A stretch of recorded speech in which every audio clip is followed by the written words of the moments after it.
শুভ সকাল বন্ধুরা, বড়দেরকে প্রণাম, ছোট এবং সমবয়সীদের অনেক ভালোবাসা জানিয়ে আজকের ভিডিওটা শুরু করছি। তো সকালবেলায় কিন্তু হাজব্যান্ডের টিফিনটা দিয়েই শুরু করলাম। দেখো আজকে বানিয়েছি দই বেগুন, সেই ছোট ছোট বেগুনগুলো দিয়ে, আর এদিকে বানিয়েছি অনেকটা বেশি করে রুটি, কারণ এটা সকলের জন্যই বানিয়েছি, কারণ মেয়ে রুটি টিফিন নিয়ে যায়।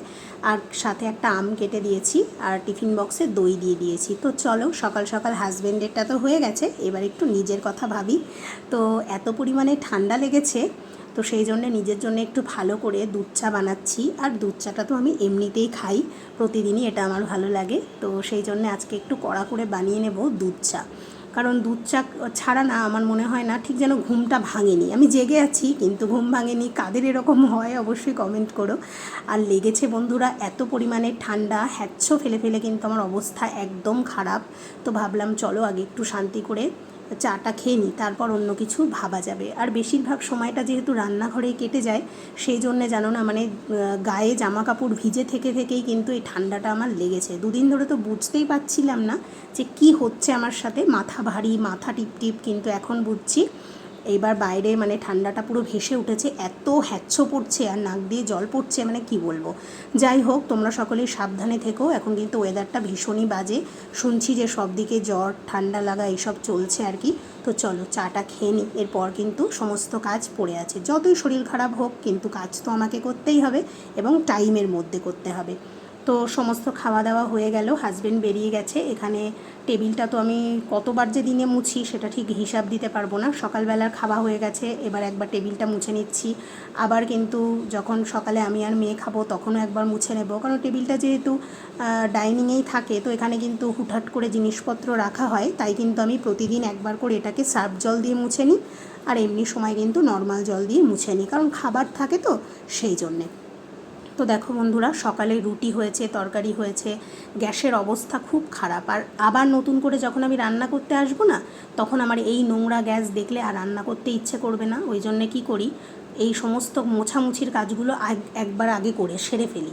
তো সেইটাই করছি আর কি। দেখো চারিদিকে আটা পড়েছে, তারপর দুধের প্যাকেট কেটেছি, দুধ পড়েছে, সেই জন্য ভালো করে মুছে পরিষ্কার করে নিলাম। এবার পরিষ্কার করে এখানে ভাতটা আগে বসিয়ে দিচ্ছি, কারণ মেয়ের তো স্কুল আছে, মেয়ে তো আর রুটি খাবে না।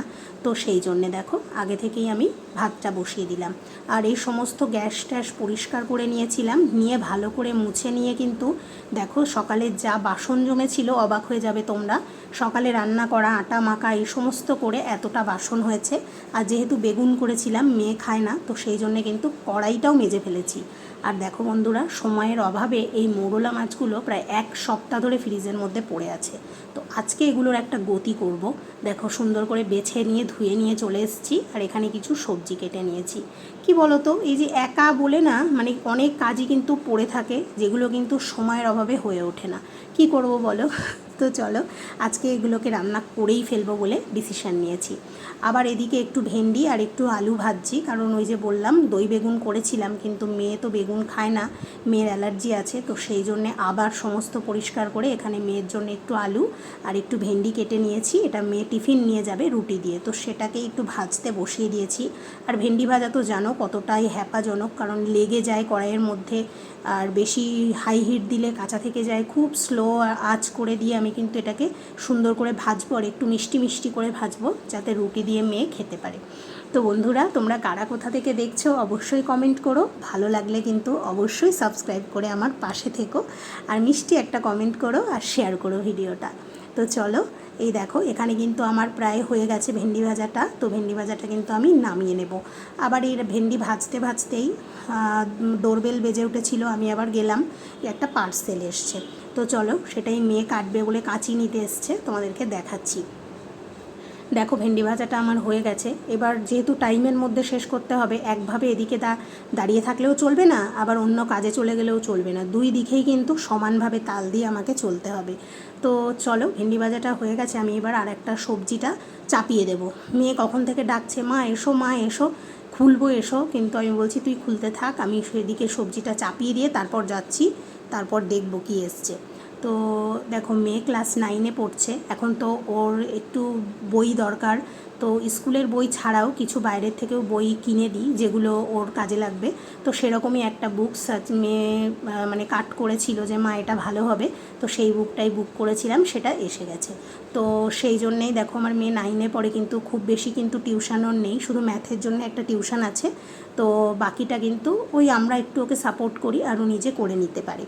তো সেই জন্যে একটু এক্সট্রা বই ওকে কিনে দিই যাতে একটু হেল্প হয়ে যায়। আর দেখো ওই যে সবজি চাপানোর আগে কয়েকটা ছোট মাছ মেয়ে বললো ভাজা করে দাও খাবো, তো সেই ছোট মাছগুলো ভেজে নিয়েছি কয়েকটা, নিয়ে আমরা ভাতটা খেয়ে নেব।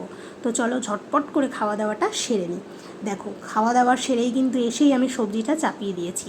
আর এই শাকটা কি বলো তো বন্ধুরা, কলমি শাক। কলমি শাক কিন্তু এখানে সব সময় পাওয়া যায় না, এই যে টাইমটা এই 2 মাস একটু একটু কলমি শাক পাওয়া যাবে, তাও আবার পাতা কম একটু ডাঁটি বেশি। তো সেই জন্যে না কলমি শাকটা শুধু ভাজা করার জায়গায় আমি একটু সবজি বানাই। তো এখানে অনেক রকম সবজি দিয়েছি, পাঁচমিশালি টাইপের আর কি, আর ওর মধ্যে দিয়েছি 1 মুঠো কলমি শাক। তো এটা কিন্তু খেতে দারুণ লাগে, মানে আমার পরিবারে তো সবাই ভালোবাসে, আমিও কিন্তু ভীষণ ভালোবাসি। তো সেই জন্যে আজকে ওই সবজিটাই বানিয়ে নিলাম।